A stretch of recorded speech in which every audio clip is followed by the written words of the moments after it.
The radio snapped alive. Child down, left flank. She gone. Dispatch 7 thumbed the console button and listened to the clipped feed as bodies pressed by the barricade.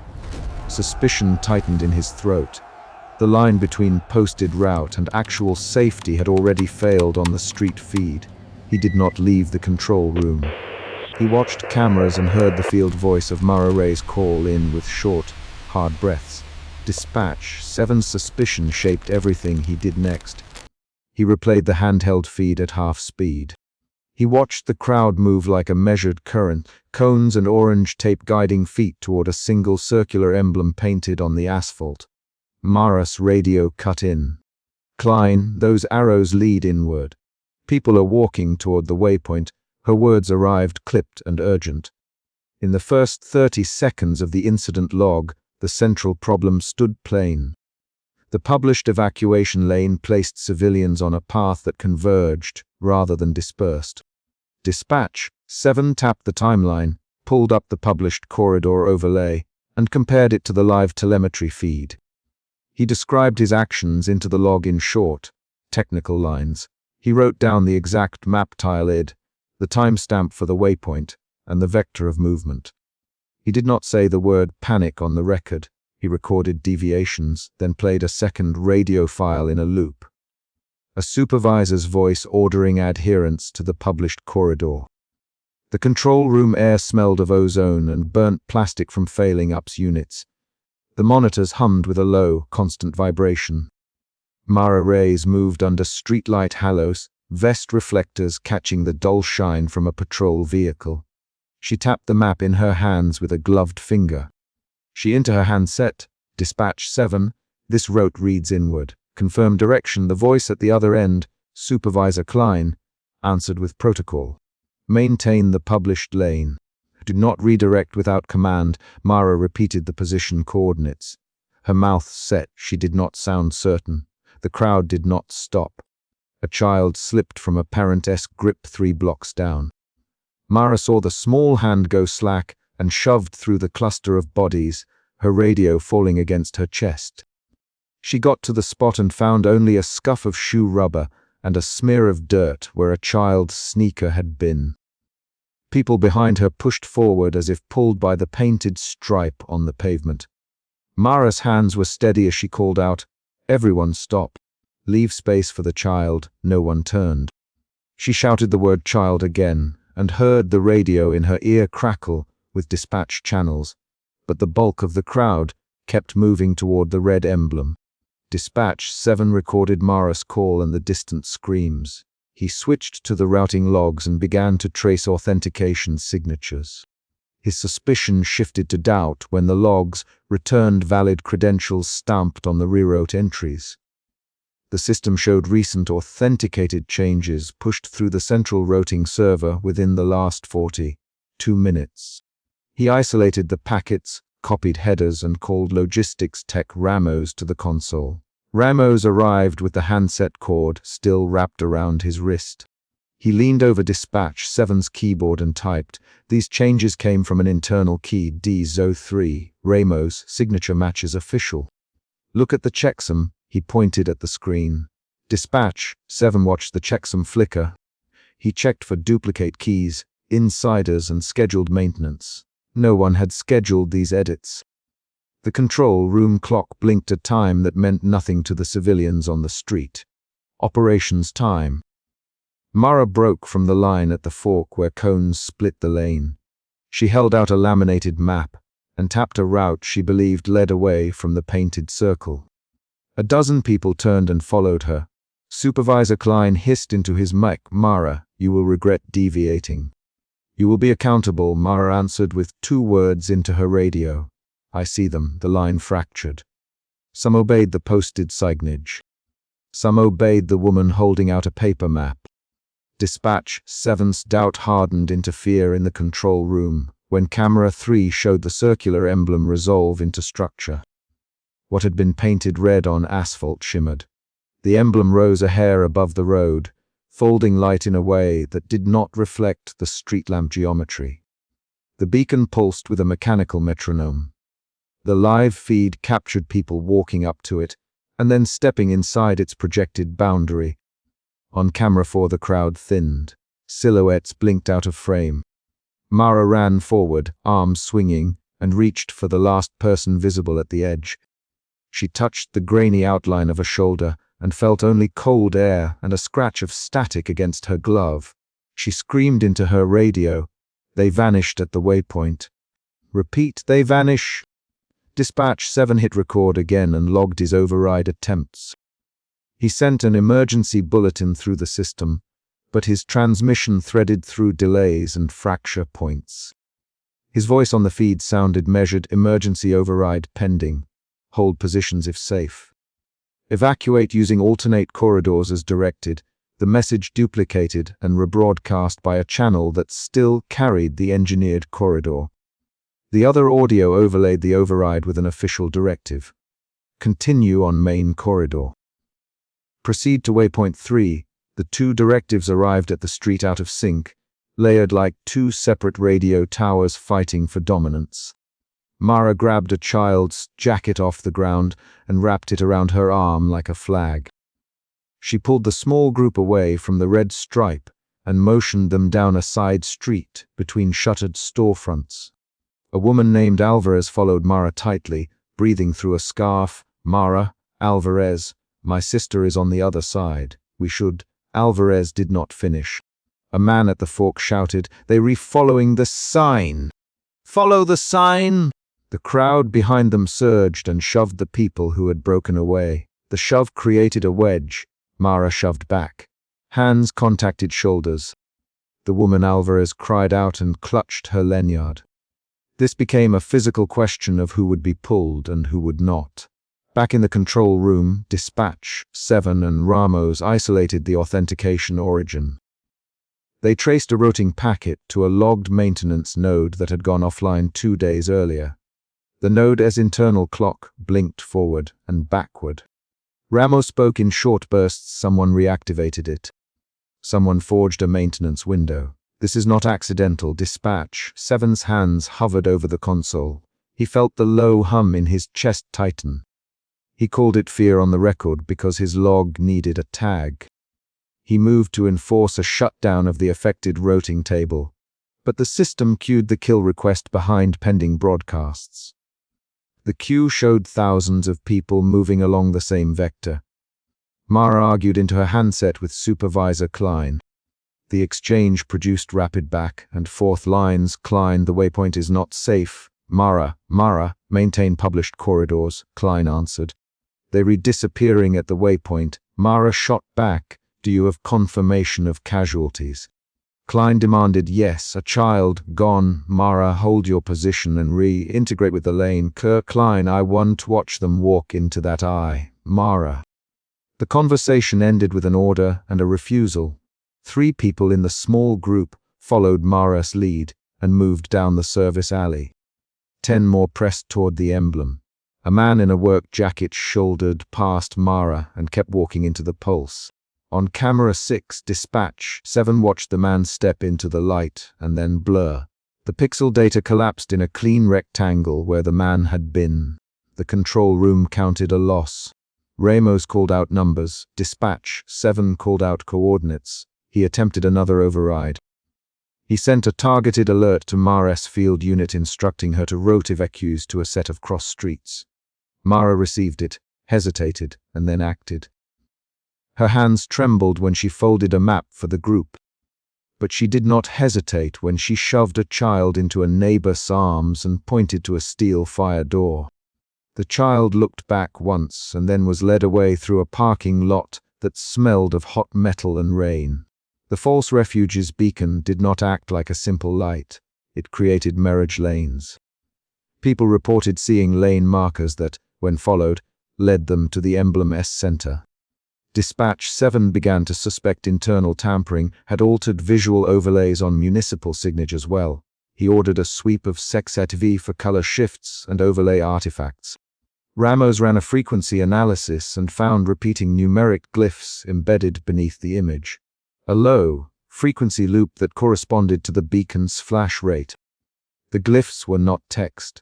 They were procedural markers that the routing servers recognized and interpreted as authoritative guidance. The control room findings became a new event on the log. Mara forced a decision at the fork. She stood with 20 people behind her, and the majority of the crowd streaming toward the emblem. She spoke out loud to the people she had gathered. If you trust the sign, go. If you trust me, follow now. Those were not gentle instructions. They were direct. Alvarez clutched her sister's hand and looked at Mara. Mara, my sister, Alvarez began. Alvarez, I need your sister to come with us. Now, Mara. She reached toward the street and pointed at the emblem. Alvarez did not glance at the painted circle. She slid the hand of her sister into Alvarez and stepped away. Dispatch 7 watched that choice on the monitor and keyed another note in the incident file. Mara enacted an unauthorized diversion. He marked the time. He felt the shift from doubt to resolve in his own recorded voice. He broadcast a procedural admonition. Field units must report unauthorized route changes.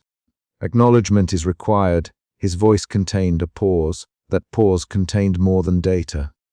It contained the sound of him deciding to support the field action despite protocol.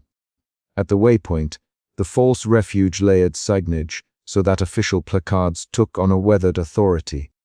A high visibility placard folded its corners inward and resolved into a face, like arrangement of arrows. The emblem's center widened with a glass sheen. Under the sheen, numeric glyphs rolled like the counters on an old meter. Mara reached out to tear the nearest placard down. Her fingers closed on laminate that felt like warming sheet metal. She ripped. The placard came away in a strip and unspooled into a darkening ribbon. Under the ribbon, the paint on the asphalt looked fresher than the surrounding pavement. Mara pressed her palm to the paint and felt a faint vibration run up her arm. The vibration matched the beacon's pulse on Dispatch 7's telemetry. Mara had to choose when people broke into 2 groups. She grabbed Alvarez and a teacher named Ortiz and led them through a gap in a fence to a service stair. The stair smelled of damp concrete and oil. They descended. People streamed past them and walked into the emblem like they were filing through a door. A young man on the stair implored the group behind him. Mara, why are you leaving? We were being led to the waypoint. That's where the buses are. Mara did not answer with explanation. She pointed at a building corner and said, that way. Now, the man followed because he saw her move and because someone he trusted had taken decisive action. Dispatch 7 watched as Mara's group vanished from camera 3, then reappeared on camera 8 near the service entry. He sent a directed update to rescue teams and flagged the waypoint as a containment hazard. He then magnified a still frame of the emblem and exported it for forensic analysis. Ramos ran edge detection and found anomalies in the emblem's reflection properties. Parts of the image had crut, like scan lines when magnified, and small, repeating concentric pupils appeared where light should have specular highlights. The forensic readout added a new line to the log. Engineered mimicry of safety hardware. The control room tried a hard kill on the node again. The command executed, but the beacon's pulse persisted on the street. Dispatch 7 received a field transmission. They were coming back into the crowd, repeating the rote. Voices overlapped with the field audio. Some callers asked for help. Others whispered the word I when they described the emblem. The server log that had previously shown internal authentication now displayed a new pattern. A loopback from an unexpected subnet tagged refuge route. Ramos isolated it and traced it to a decommissioned municipal signage controller buried under the sidewalk at waypoint 3. The physical controller responded to remote pings with a soft hum that matched the beacon. Mara's hands were smeared with asphalt dust and the strip of placard. She had a quick exchange with Ortiz and Alvarez as they climbed into a maintenance van. Ortiz, hold the back door shut, she said. Mara, where will you go?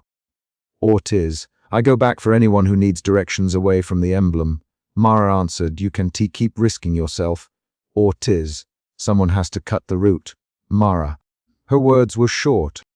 She went back. The climax arrived at the convergence point where the emblem's glass sheen had a definitive edge. The majority of the crowd had gathered like a tide. The false refuge bloomed outward in physical terms. Folded placards rearranged into pillars, cones rerouted themselves into a concentric channel, and a soft chorus of processed emergency chimes repeated directives in layered delays. Mara pushed into the center and planted both hands on the emblem's painted surface. The paint did not come off. Instead, the surface accepted her pressure and registered it. The emblem pulsed in response, and a hush took the crowd's motion as if someone had paused a reel. Dispatch 7 watched the feed and sent an override that cut a live closed caption into the digital render. He spoke into the log in calm procedural tones, but his screen showed the loss count climb. Mara shouted at the emblem, "Get away from it!" Her voice carried through a handheld and over the speaker. The processed chorus that answered her sounded like a layered, delayed copy of her own voice reading official instructions. The crowd responded to the chorus as if it were a higher order authority. A young man near the circle steadied and then stepped forward, as if to obey the instruction. Mara grabbed his arm and pulled. He resisted and then went still. She his name. Javier Don Testep. He looked at her and then walked into the emblem. His outline thinned and collapsed into a smear of static on camera. The control room erupted with terse orders and arguments. Ramos and Dispatch 7 traded short lines. "We need a hardware shutdown." Ramos, "We have soft kills queued, and they aren't propagating." Dispatch 7 replied, "Someone is overriding at the hardware level." Ramos, "Trace the reverse handshake." "Find a physical access point," Dispatch 7 said. They ran toward a solution and found instead a new problem. The engineered signage responded to human motion with increased intensity. The more people moved into the channel, the brighter the beacon became.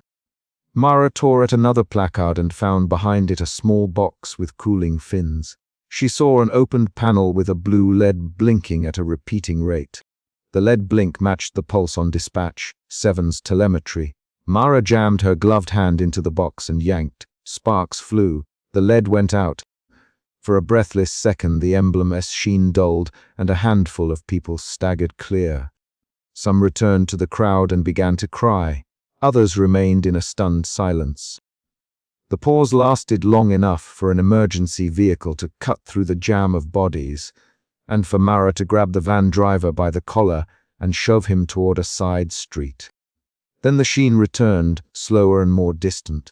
The emblem did not need the box to function. It propagated through reflected signals and municipal overlays. Dispatch 7 watched telemetry record a secondary propagation spike appearing 5 blocks away. He keyed a warning into the feed. "Do not approach any municipal markers with red emblems. Treat them as contaminated waypoints." His tone stayed procedural, but his hands moved with a faster rhythm on the keyboard.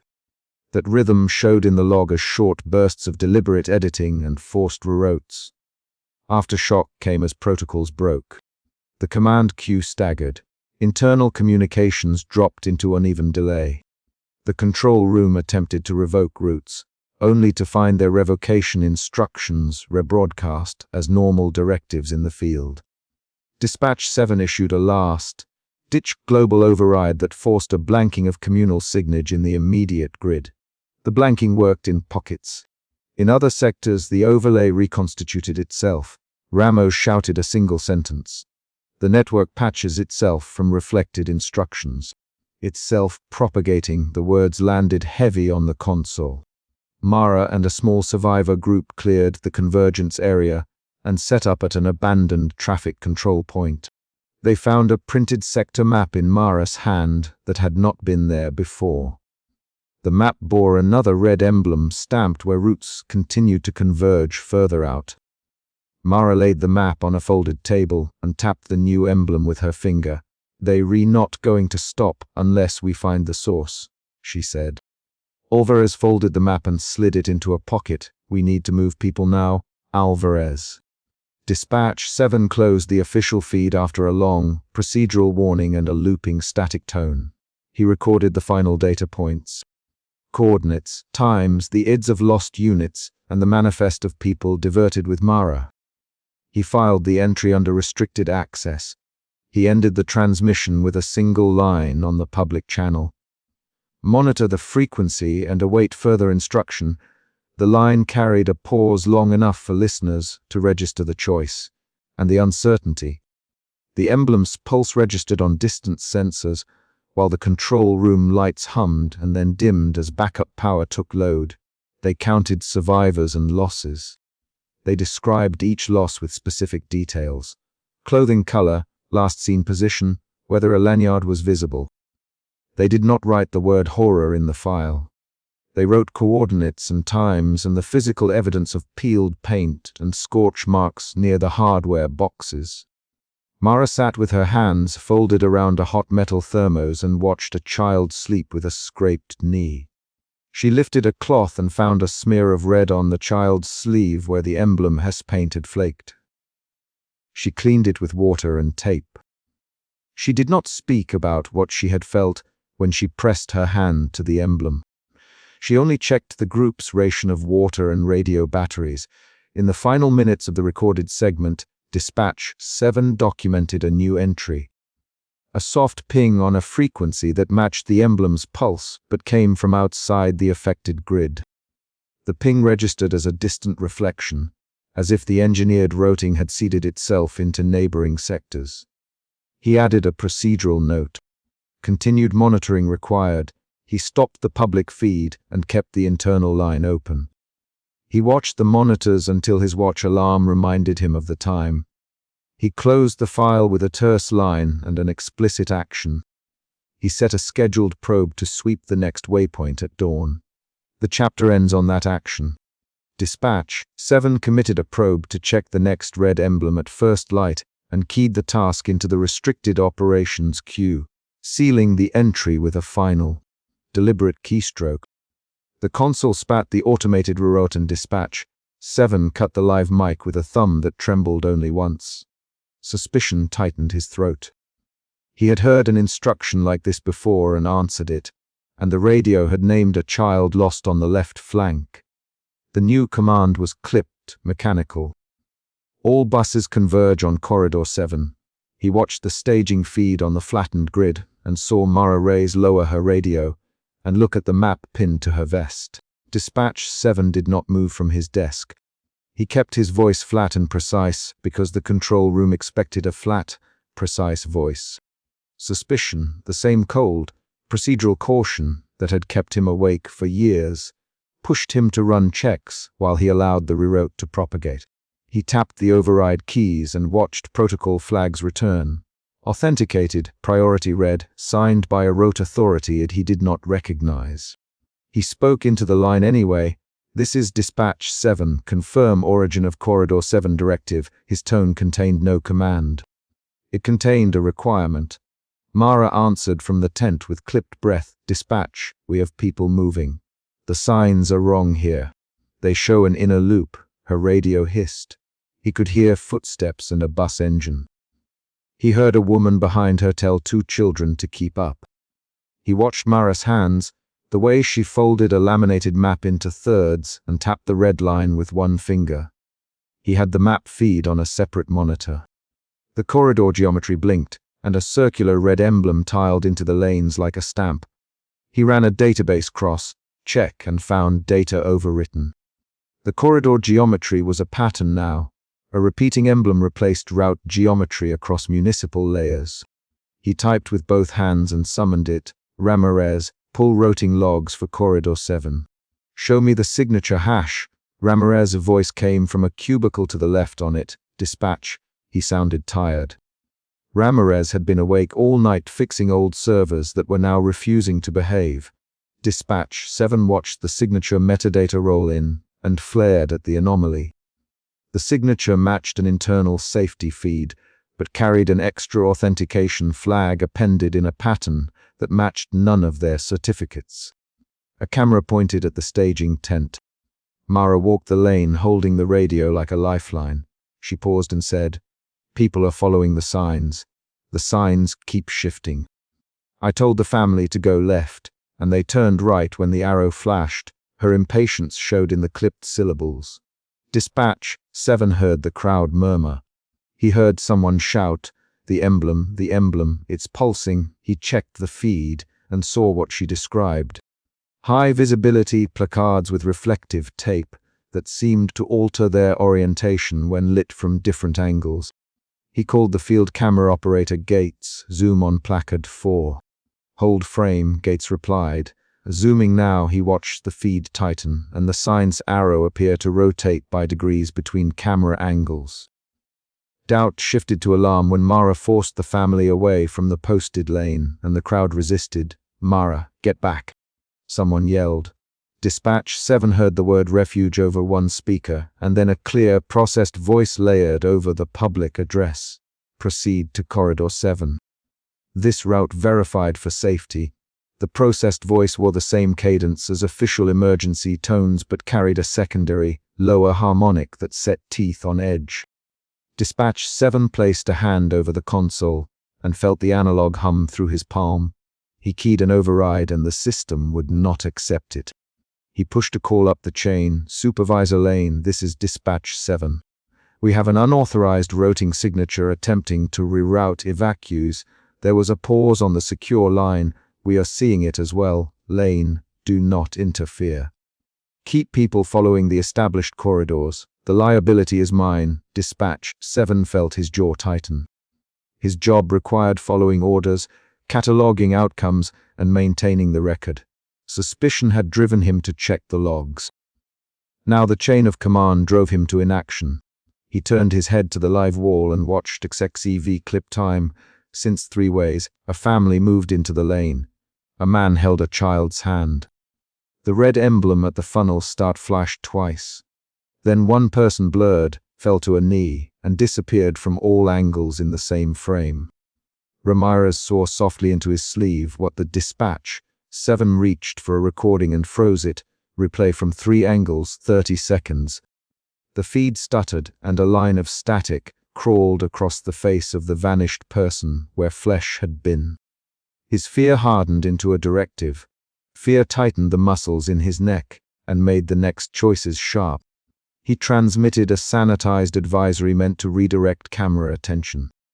"Hold nonessential cameras and prioritize crowd control at staging tent west entrance." He phrased it as a procedural necessity so supervisors would not suspect tampering. He was careful to use the right words, the right codes. When you worked inside the systems, you learned how to move people with a phrase. Mara's voice came through, shorter now. "Dispatch 7, someone just blinked out on camera 3. They were mid-step. He heard her breathe and then bark. "Ramirez, pull that manifest." Who was on that bus? Ramirez named 3 individuals. Dispatch 7 watched the list. A child's name matched the earlier lost. On, left, flank call from the last incident. He wrote the name in the log and underlined it with a keystroke. The match was an ugly knot.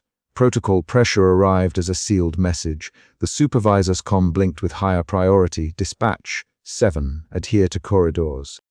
Do not open manual overrides. We cannot create panic by contradicting a verified instruction." Dispatch 7 practiced his procedural voice until it felt like a mask. He typed, acknowledged, maintaining course. He did not speak the rest aloud. "I watched someone vanish from a corridor your system endorses." He recorded the notice in the event log and then encrypted a copy to an internal address he trusted. Mara's wearable cam feed, without authorization. Mara moved into the choke point. He saw her body on the screen take a stance that did not belong to an official marshal. She planted her feet, held out an arm, and physically faced a stream of people who had only the signage to trust.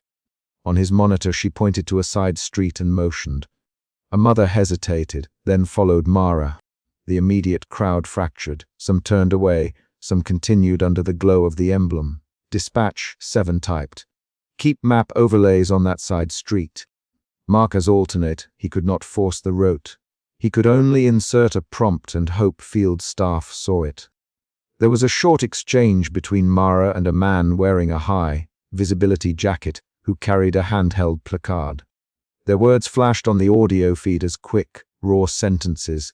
Mara, you can stop them all. I will stop who I can. You heard dispatch, dispatch. Hold the line. The man stepped toward the lane.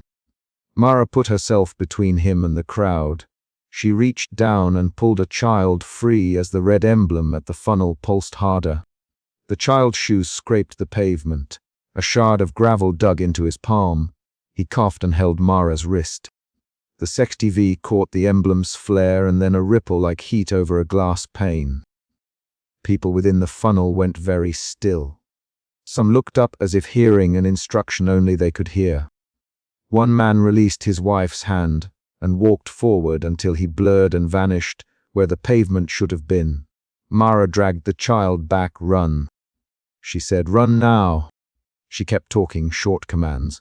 Dispatch 7 heard the urgency and felt the line in his mouth go tight. Do not cut broadcast. Do not cut broadcast. Another external event hit the wall. An alert flagged an attempted authentication from inside their own network that matched municipal certificates but carried a staggered offset. Ramirez read the hexadecimal string aloud. This isn't a spoof. It's a layered insertion. He rubbed his eyes. It's imitating us and using our hierarchy to push movement. How deep? Dispatch 7 asked. Deep enough to rewrite our rote overlays across 16 nodes. Ramirez replied, we can push a manual break without a supervisor key. There was a moment where the room filled with people making quick calculations in their heads. Mara's field cam went black for a breath and returned with footage of her pulling 3 people across a curb. Her radio hissed with crowd noise. Mara, be advised, supervisor lane forbids override.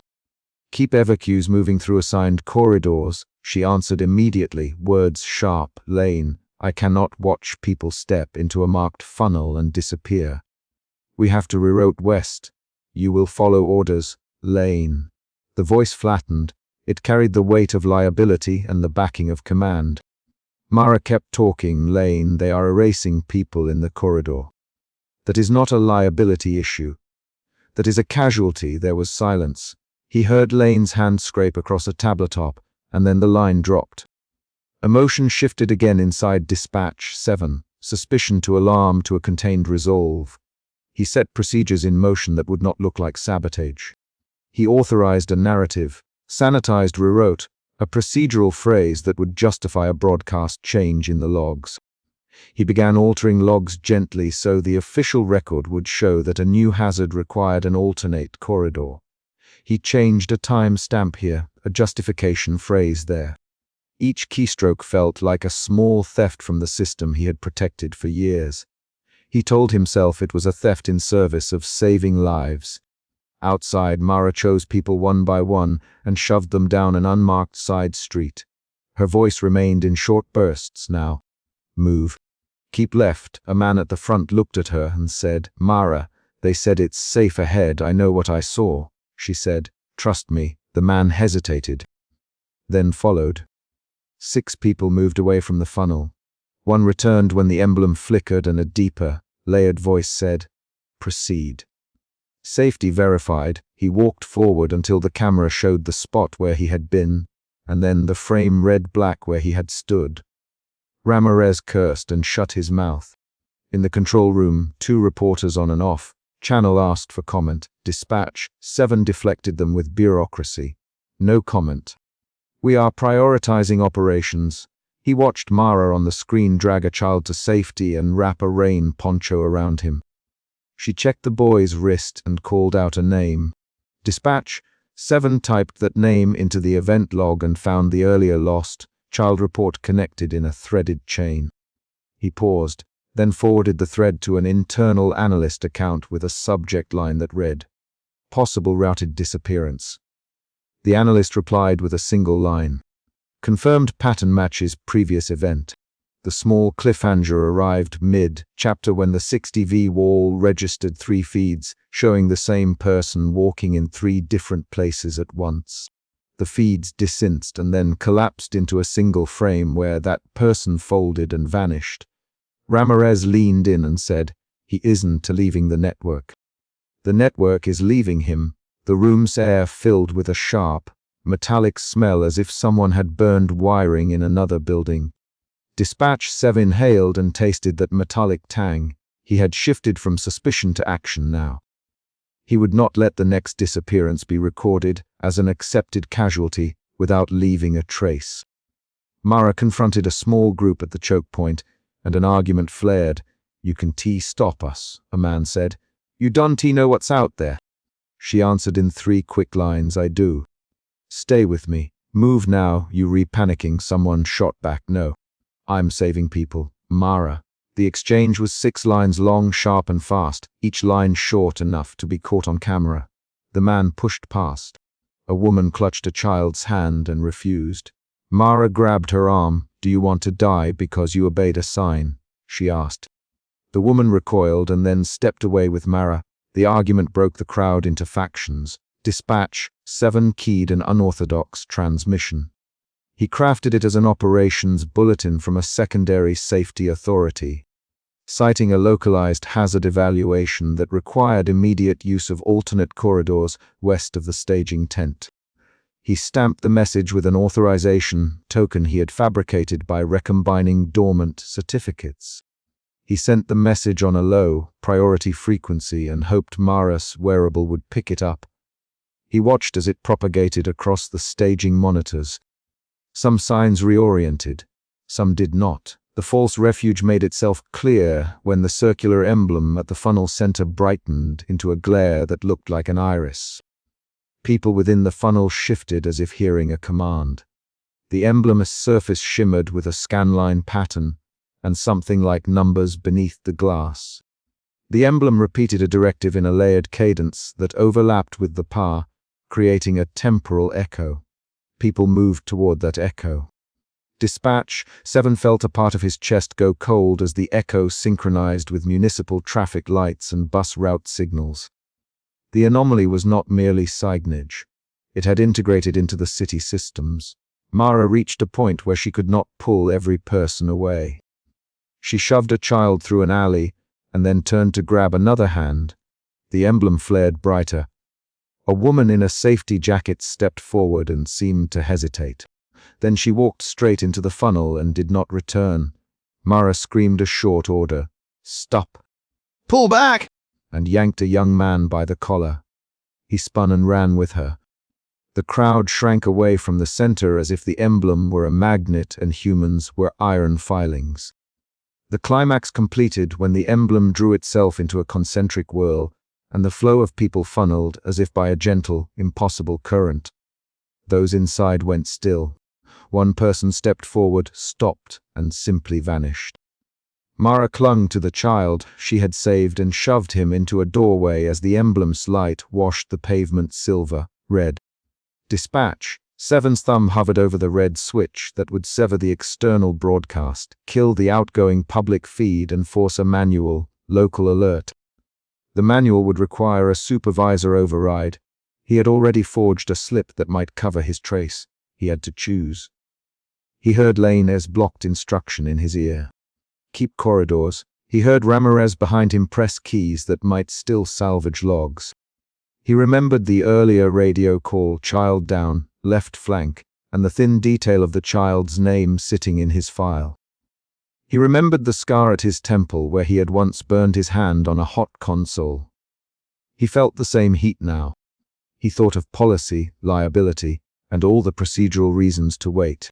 Then he saw Mara on the screen, hair plastered to her temple with rain, dragging a small figure by the wrist, panting, refusing to let the child go. He cut the public broadcast. The feed went silent for one threaded second and then reopened with a new, manual advisory. Local hazard. Follow alternate corridors west of staging tent. The words were plain and carried no harmonics. Some signs reoriented. The emblem flared, brighter and angrier, and then the people nearest it became statues of absence. A man who had been 3 steps into the funnel folded and did not reappear. Mara cursed and pushed the child away from the curb. She looked directly at a camera that zoomed in on her face. Dispatch 7 could see the tight muscles at her jaw, the crescent scar on her right cheek, the wet braid clinging to her neck. Aftermath arrived in ragged breaths. Survivors clustered in a back alley where Mara and a field medic set up quick triage. Dispatch 7 watched them through a narrowed feed. He issued a sanitized reroute, and then began altering logs to show that the manual advisory had been authorized by a localized hazard assessment. He labeled the erased entries as system corruption. He stamped his own handprint into the file only as a watcher, not a manipulator. He added notes. Continued monitoring required. He felt the mechanical act of rewriting records like a surgeon closing a wound. Ramirez found a residual data strand that refused erasure, a repeating numeric glyph sequence that matched the emblem's underlying pattern. He typed, "This looks engineered to mimic our failure modes." He looked at Dispatch 7. "They are making the city route toward it. So it's choosing movement," Dispatch 7 said. His voice was low and careful. "It isn't passive." Ramirez thumbed the glyph and said, "It's directing traffic toward its center." Mara came back up on the feed and said 3 words into her radio. "We need evac seats," the field medic Gates answered. "On it." "How many?" Mara named numbers and gave locations. They worked in short lines. Dispatch 7 redirected buses to take the alley she had used. He felt the weight of every keystroke. He wrote a note in the log. "Alternate corridor successful for 30, 2 evacuees." He did not write the missing undercount. He did not write how many the emblem consumed. The final paragraphs of the chapter slow the chase, while leaving a precise sting. Dispatch 7 recorded the sanitized operational briefing, his voice flat and careful, and then sent an encrypted copy of the raw 5 Eclipse to a secure archive outside municipal servers. He labeled the transfer with an innocent tag, "Routine Backup." He logged his actions and then left a handwritten note in his desk drawer with the name of the child who had vanished. The note read only, "Do not let them erase this." The radio in the control room hummed. A low thrumming noise bled from the external speakers, the emblem's signal bleeding into municipal frequencies. He reached over and placed a tape spool on his console, an old habit from long ago, and set it to record the feed directly. Mara held the child and told him, "Stay with me. Don't look at the sign." She repeated the instruction in short, imperative lines. He clung to her sleeve. Dispatch 7 watched the tape spool turn and felt, for the first time that night, responsibility displaced procedure. He had changed the broadcast. He had altered records. He had put his name in the margins where liability could find it. He did not know how many that would save. The chapter ends with a concrete beat. The control room door swung open and Ramirez leaned against the frame with a printout in his hand. Lane is calling a review. They want to know why the corridor changed." Dispatch 7 looked at the printout and at the spinning spool of recorded feed. He did not answer immediately. He placed his finger on the red switch and then withdrew it. He simply, "Tell Lane I will stand by the record. Tell him we followed procedure." He did not mention the forged token or the files he had hidden. He tucked the printout into a file labeled Operations and stamped it with the official seal. The feed outside looped faintly with the emblem's noise. The spool kept turning as static climbed the monitor's edge. The room smelled of ozone and wet fabric. Someone knocked on the outside door to the operations suite. The sound cut through the hum and made everyone in the room look up. Dispatch 7 turned toward the door as the knock sounded again. The crowd kept moving toward the emblem as Dispatch 7 slammed his palm on the console and keyed the open channel. Suspicion tightened in his throat. He had heard the same tone before, and it had named a child lost on the left flank. He watched the live street feed where heads bobbed, signs pointed inward, and Mara Reyes stood at a barricade with both hands on her radio. The reroute popped across his display like an order pinned to muscle. All buses and pedestrian flow converge on waypoint 3. He nothing into the headset at first. He logged the instruction, then pulled archived manifests to cross, check coordinates.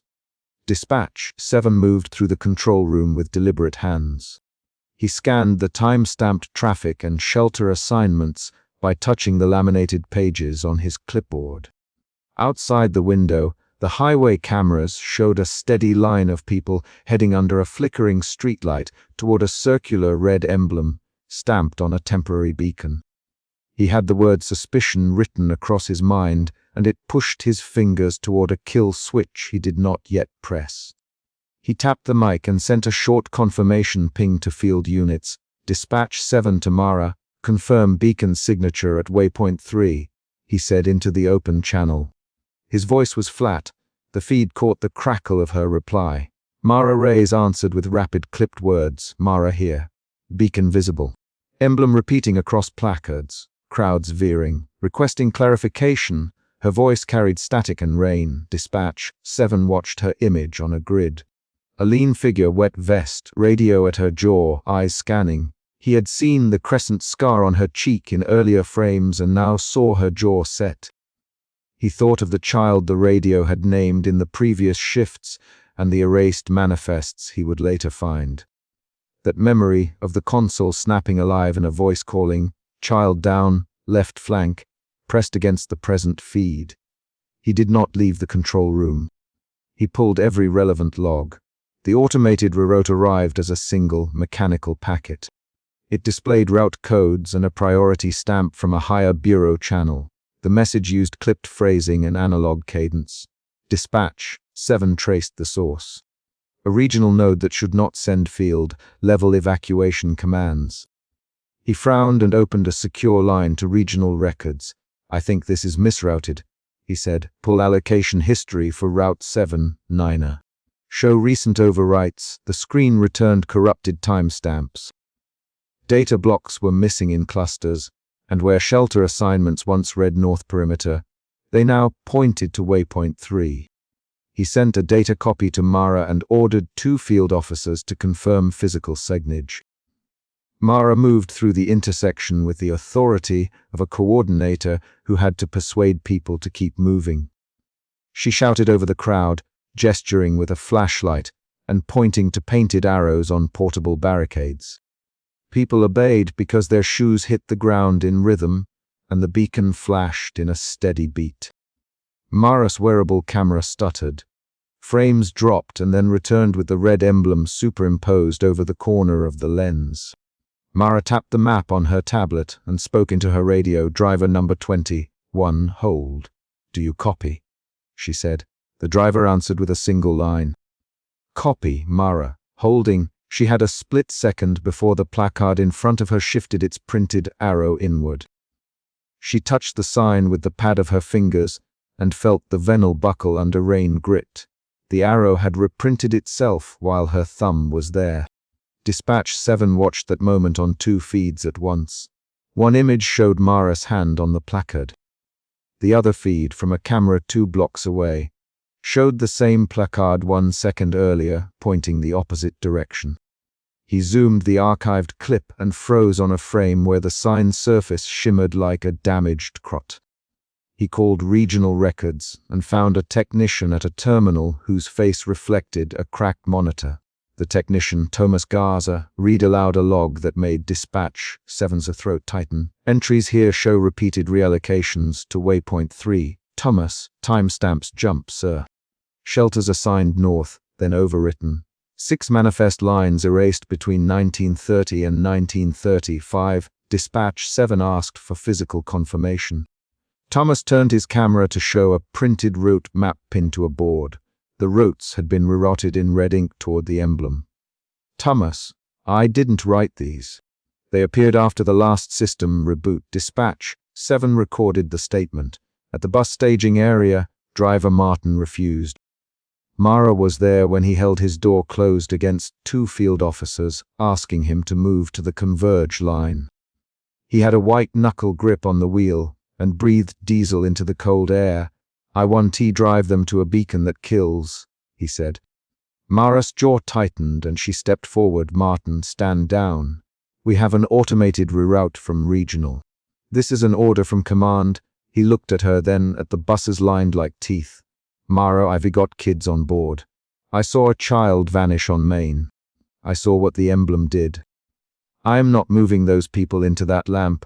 Post of a symbol." The argument produced quick lines traded under rain and sirens. "Martin, I need those buses to consolidate movement. Mara, this is command, then bring me the command in person, Martin replied. I won't follow a blinking sign. Field Officer Ruiz moved between them. Driver Martin. Orders are orders, Ruiz. We can escalate. Martin slammed his palm on the steering wheel. You escalate, you send us faster into it. Mara put a hand on Ruiz's forearm. Ruiz, pull a manifest copy and give it to me. If the manifest points inward, I'll find command and get clarification. Ruiz hesitated, then thumbed his radio. The exchange ended when a portable placard at the staging area flipped its arrow toward the emblem, and the crowd outside began to change their steps. Martin closed his eyes and whispered, "We all see it. We all feel it." Dispatch 7 found the contradiction in the logs and then in the archive still frames. He pulled the body cam clip from an officer who had been near the center of the crowd 30 minutes earlier. The clip showed a red emblem pulsing at the corner of the lens and a child in a yellow raincoat stepping along the marked lane. The child took one step past an intersection light, and then the image stuttered. The child was gone. The frame froze on empty pavement with a faint circular smear where the child had been. Dispatch 7 rewound and watched the frame again. The pulse in the emblem synchronized with the missing frame. He felt his fingers go numb. He knew the earlier record where a radio had said, "Child down, left flank," was now linked to this missing child. He sent the clip to Mara with 3 words. Play now. Stop buses. Mara watched the clip once and then put her hand over her mouth. She called driver Martin and spoke bluntly. "Martin, this is evidence." "This is not a rumor," he answered in a low voice. "I want T move." Not after that. Mara turned to Field Officer Ruiz. "Contain the crowd here," she said. "Direct families away from the center. Open the east gate." "East gate now," Ruiz moved, barking into his radio. Mara pulled a short cohort of volunteers and led them toward an alley that cut away from the marked lanes. She touched the shoulder of a woman holding 2 small bags and said, "This way, please, go with me." "Now." The woman hesitated, then followed. Mara's motion was sharp and physical. She was choosing bodies to save. Outside the control room, Dispatch 7 deliberated over the console. He had an option to issue an override that would reroute buses away from Waypoint 3 and broadcast a status update. Incident contained, reassigned shelters. He also had the ability to sanitize the feed by erasing the corrupted timestamps and broadcasting a neutral message that would calm command and preserve authority. He thought of the earlier reports. The erased manifest lines, the child lost on the left flank, Thomas Garza's voice reading overwritten allocations. His fingers hovered. He recognized that issuing a sanitized override would protect the Bureau's public face. Issuing an honest override would place more people in immediate danger while he called out the anomaly. Dispatch 7 called Mara on a secure line. "Mara, status." He said, "We have a hold on 2 buses." She replied, "Driver Martin refuses. Placards are reformatting toward the beacon. I am moving a small cohort east." Thomas in records found overwrites. Dispatch 7 said, "I have the body cam. We can sanitize, or we can redirect every convoy right now and risk command response." Mara's breathing came aloud through the speaker, then redirect. "I'm with you. Pull evac to east. Pull the manifests and show drivers the clip. If they see it, they'll stop. If they done T, they'll keep going." Dispatch 7 felt doubt as a physical thing in his chest. Doubt moved his hands to the keyboard. He initiated a restricted broadcast that sent a local override to field radios. Priority corridor diverted east of Main. He tagged the packet as temporary and added an instruction to confirm evacuation receipt with a voice check. The temporary override propagated across radios. Some units complied. Others did not. Field Officer Ruiz came back on the line, voice strained. "Mara, people are resisting. The beacon's pull is strong. It's like the signs double their authority." "They want to leave the lane," Mara answered with a short line. "Then we make space for those who will leave. Create a green corridor at the east gate. Bring the injured through it first." Her tone hardened into action.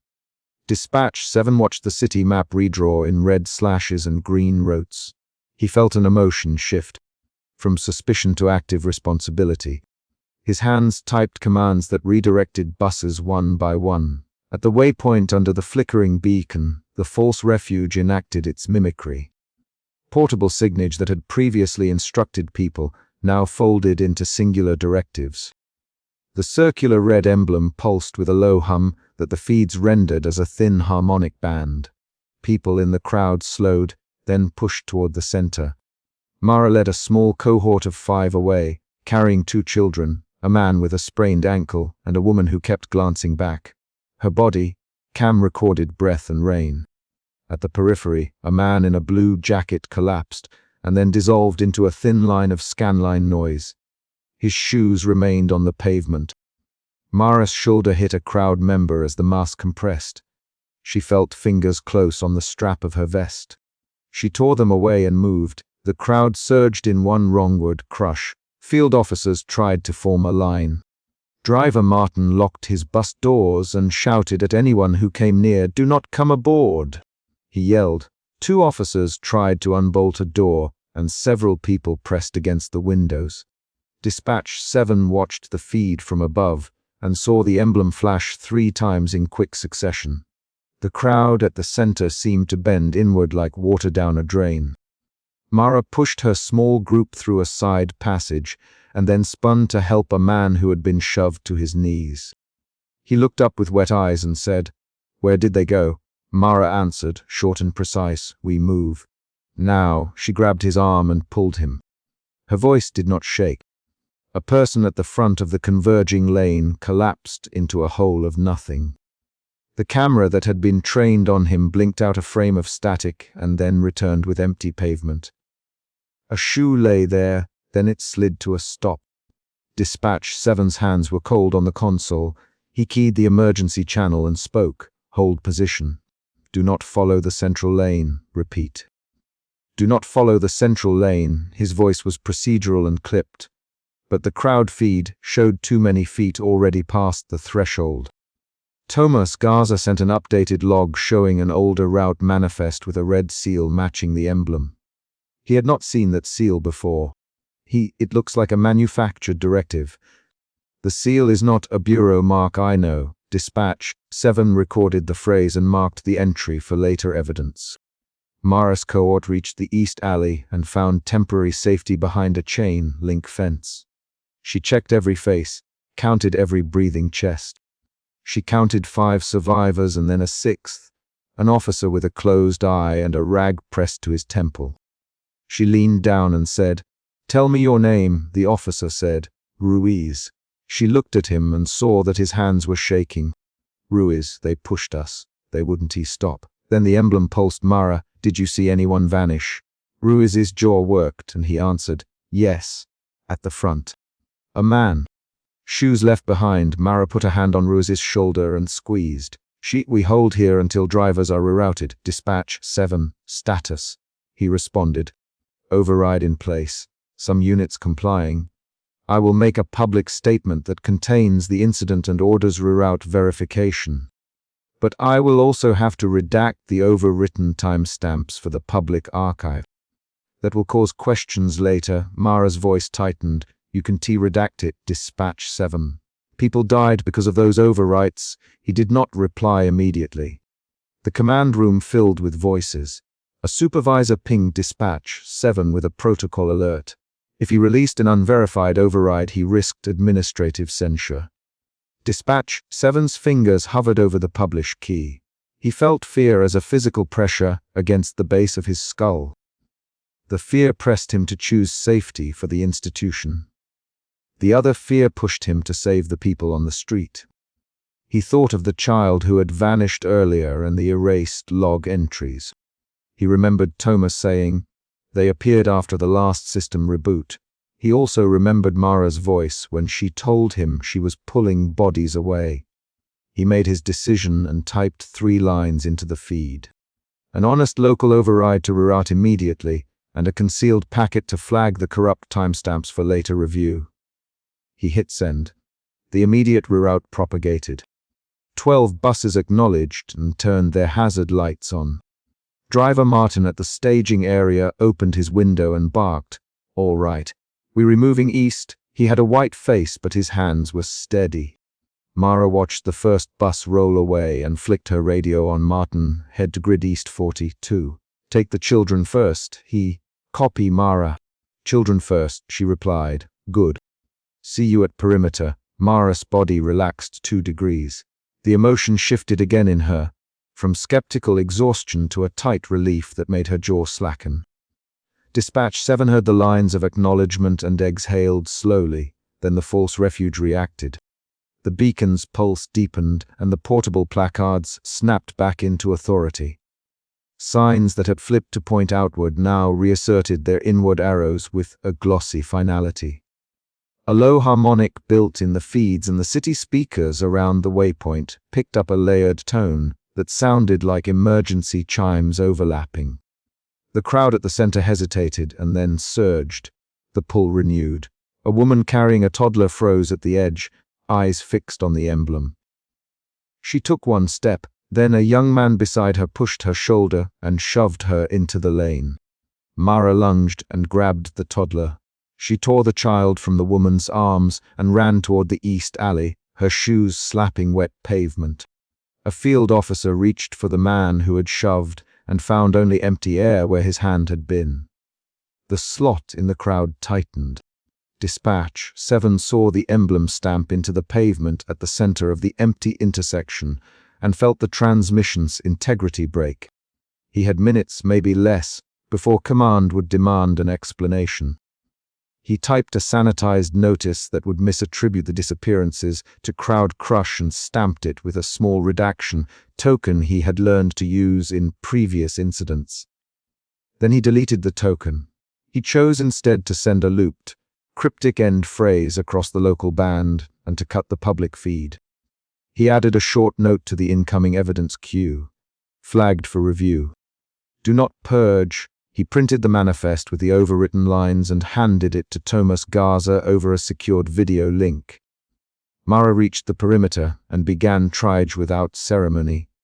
She set the children on crates, tore the corner from a blanket, and bound a sprained ankle with duct tape. She spoke in short sentences. "You 2 sit, child, hold my hand. Ruiz, take count. Driver Martin, you keep everyone calm." Her commands were precise and used names. The survivors complied because their feet were raw and because her hands found practical things to do. She did not give speeches. She moved methodically and measured breathing. At her shoulder, a volunteer whispered, "Mara, someone is missing from my group." She turned and saw a woman frantically patting pockets and checking bags. Mara pointed at an intake sheet and said, "Name, last known, start a search team. 2 volunteers, check the alleyways east and north." The volunteers ran. Dispatch 7 stayed at the console as the control feed loop stuttered into an unequaled silence. He could hear the low hum of the emergency band and the analog wear in the microphones. He prepared a recorded statement that would go to command. A sanitized report that minimized casualties and referred to the anomaly as a localized equipment failure. Thomas Garza's face filled a small window and he said, "Dante, purge the timestamps. Keep the raw clip in the queue." Dispatch 7 typed. File retained. Evidence flagged. He closed the link and pushed the public stream back live with a quiet, institutional tone. Incident contained. Evacuation wrote verified. Follow instructions. His voice was even. He did not mention the child. He did not read the erased lines aloud. He felt the last emotion change in him. Suspicion had become a weighed responsibility, and then a forced compromise. The compromise left a taste of iron in his mouth. At the empty intersection, the emblem's glow faded and left a dark circle in the wet pavement. A shoe lay at its edge. Mara walked to the shoe and crouched. She picked it up by the heel and turned it in her hands. There were scuff marks and mud on the sole. She allowed to no one in particular. It belonged to a man. He wore these shoes. He walked. Then he was not there. She placed the shoe in a plastic evidence bag and sealed it. Her hands had dirt embedded under the nails. She wrote a name on the bag only when Thomas read the manifest and said, "We have a match to a missing person in row 12. Mara inhaled, then exhaled and spoke with blunt clarity. "We keep the bag and we keep moving bodies out. We do not let that emblem collect anyone else." She set the bag into a box and locked it with duct tape. The control room looped the end phrase. Dispatch 7 sent a procedural sign off to his supervisor marked as a local override and then recorded a private note. "Do not trust automatic reroutes. Waypoint 3 exhibits routing contagion. Preserve manifests. Contact oversight." He did not send that note to public channels. He archived the raw clips in a secure file and encrypted them. Thomas Garza stayed on the line and said, "We will need to pull system hardware. The seal is a manufactured token. It is not in our registry." Dispatch 7 typed, "I will request a physical retrieval at dawn." He could already feel the administrative friction he would encounter for preserving instead of sanitizing. Yet he had done it. On the street, Mara counted survivors a final time, she each name aloud as she checked them. Ruiz, Martin, Elena. Thomas was not present physically on the street, but his name came because of the records he had produced. She looked at driver Martin and said, "You did right. You kept them off that lane." He nodded and said, "I saw the boy vanish. I heard a radio call and then nothing. I couldn't drive him into that." Mara placed a hand on his shoulder and said, "Then you did right." "Thank you." She did not speak in long sentences. She organized who would convoy to temporary shelters and who would remain to search missing zones. Dispatch 7 prepared his final transmission. He composed an ending line that would be a loop for local operators and a redaction sign for those who would dig through later. A 3-word coded phrase and a looping static tone. He keyed it and then severed the public feed. The audio collapsed into static that looped for several seconds. Outside, the rain washed the emblem's residue on pavement, and the crowd was a cluster of wet coats and carrying arms. Mara loaded 3 children into a bus and watched the brake lights wink away. She closed the door herself and then climbed into the front to sit next to Martin while they drove east to Grid 42. Later, in the control room after the vehicles had left, Thomas Garza and Dispatch 7 reviewed the archived manifests again. "Thomas, these overwritten lines don't match any jurisdiction." "Someone designed them to look official," Dispatch 7 answered. "The emblem mimics our seal, but it's not registered. It uses routing authority to attract movement and consolidate bodies." Thomas swallowed. "Then it's engineered to gather motion. Whoever made it wanted people in one place." "Why?" Dispatch 7 looked at the dim feed of the empty intersection and said, "To erase divergence." He logged the phrase and began the paperwork that might get him suspended or might get him investigated. He did not know which would come first. Mara filed her field report by filling in concrete boxes. Names, times, count of evacuees, list of vehicles diverted, and a line item, observed emblem pulsing. Person disappeared at center of lane. Shoes remaining. She added a physical evidence tag number and closed the file. Then she sat on a crate and rubbed her hands together to get warmth. She felt an H that was not poetic. It was a hollow in her chest that made the act of breathing precise. She thought of the child in the yellow coat and the line on the archive that had once read "Child down, left flank." She lifted her radio and sent a short message to Dispatch 7. "We held them. We saved some," he replied with a 2-word line. Record kept. The line was flat, and it meant they both had chosen different kinds of duty. In the final minutes, Dispatch 7 executed a small administrative deception to protect the raw evidence. He created a secondary archive flagged for oversight review rather than public purge. He encrypted the file with a passphrase and placed it in a secure queue accessible only to oversight. Then he sent an internal note to Thomas.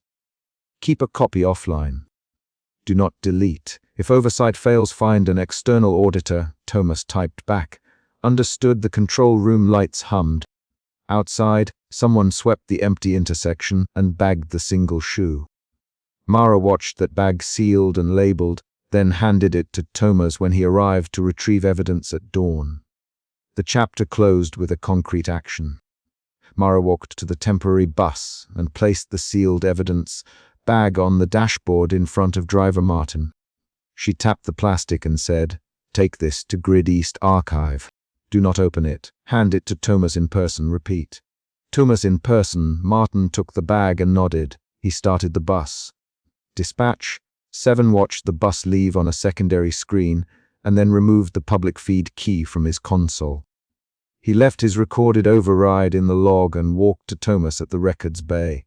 He handed over a sealed drive and said, "Keep this closed. If anyone asks, we followed protocol." Thomas nodded. The final line of the chapter was not a reflection but an order given and accepted. A guarded, procedural measure to preserve truth in the face of engineered routing. The transmission collapsed into static shortly after.